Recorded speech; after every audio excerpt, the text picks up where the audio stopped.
Hello, আসসালামু আলাইকুম। আশা করছি সবাই ভালো আছেন। আজকের এই ভিডিওটিতে মূলত আমরা নতুন একটি অ্যানালাইসিস মেথড নিয়ে কথা বলার চেষ্টা করব। সেটি হলো SWOT analysis method. SWOT analysis মেথডটা কি? এটি কিভাবে ব্যবহার করে আমরা আমাদের প্রফেশন বা পার্সোনাল লাইফে অনেক অনেক ইমপ্রুভমেন্ট করতে পারি? এটি কিভাবে ব্যবহার করবেন? সেই বিষয়ে আজকের এই ভিডিওতে বিস্তারিতভাবে আলোচনা করা হবে। চলুন তাহলে শুরু করা যাক। Wait, this is your host Anand, এবং আপনি যদি আমার চ্যানেলে নতুন হয়ে থাকেন তাহলে অবশ্যই সাবস্ক্রাইব করে সঙ্গে থাকার চেষ্টা করবেন ইনশাআল্লাহ। চলুন তাহলে শুরু করা যাক। সর্ট সর্ট অ্যানালাইসিস মূলত চারটি পিলার ফলো করে, যেমন স্ট্রেংথ, উইকনেস, অপরচুনিটি এবং threat. S for strength. Strength হলো আপনার সেই দিকগুলো যেগুলোতে আপনি মাস্টার, এবং সেই মাস্টার স্কিলগুলো আপনাকে অন্য থেকে আলাদা করে। যেমন আপনি যদি একজন অ্যাপ্লিকেশন ডেভেলপার বা ওয়েব ডেভেলপার হয়ে থাকেন, তাহলে আপনার স্ট্রেংথ মূলত কী হতে পারে?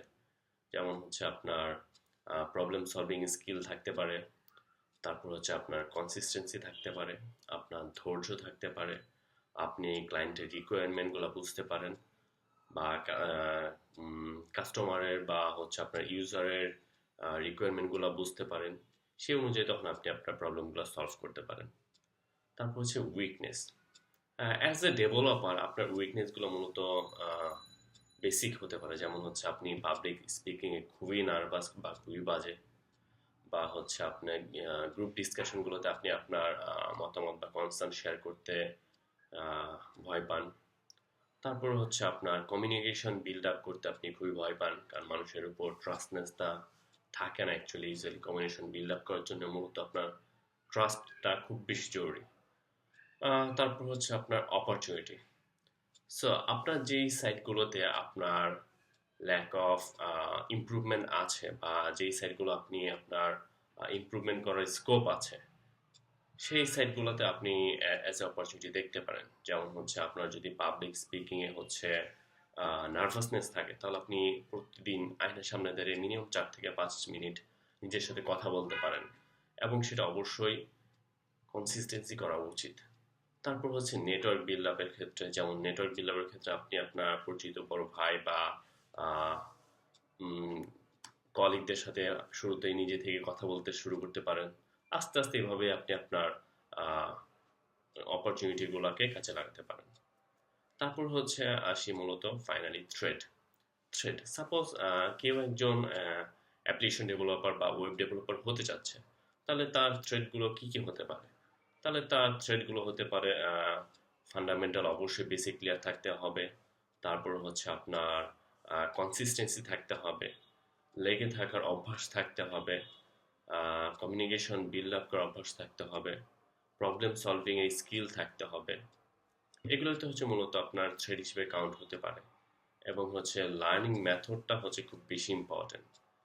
খুব ভালো টিউটর বা হচ্ছে খুব ভালো মেন্টর না পাইলে তখন আপনি হচ্ছে ভালো কিছু করা খুবই কষ্টকর হয়ে যায়।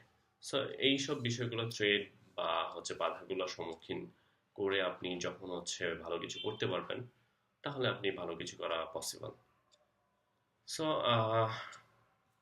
এই শর্ট অ্যানালাইসিসটা মূলত কীভাবে করবেন? করার জন্য আপনি একটা কাজ করতে পারেন।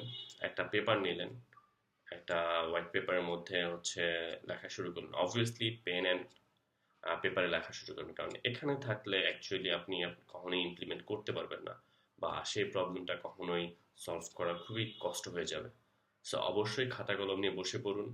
এক ভাগে হচ্ছে আপনি আপনার স্ট্রেংথগুলো লিখুন, অন্য পাশে হচ্ছে আপনি আপনার উইকনেসগুলো লিখুন, আরেক পাশে হচ্ছে অপরচুনিটিগুলো লিখুন, আরেক পাশে হচ্ছে থ্রেডগুলো লিখুন। এভাবে হচ্ছে আপনি আপনার লাইফের গোলকে একদম ক্লিয়ার এবং ক্ল্যারিফাই করতে পারেন।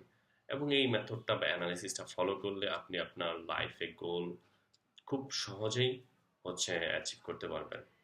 সো আশা করছি ভিডিওটি ভালো লেগে আছে, এবং যদি ভালো লেগে থাকে তাহলে অবশ্যই লাইক, কমেন্ট এবং সাবস্ক্রাইব করে সঙ্গে থাকার চেষ্টা করবেন।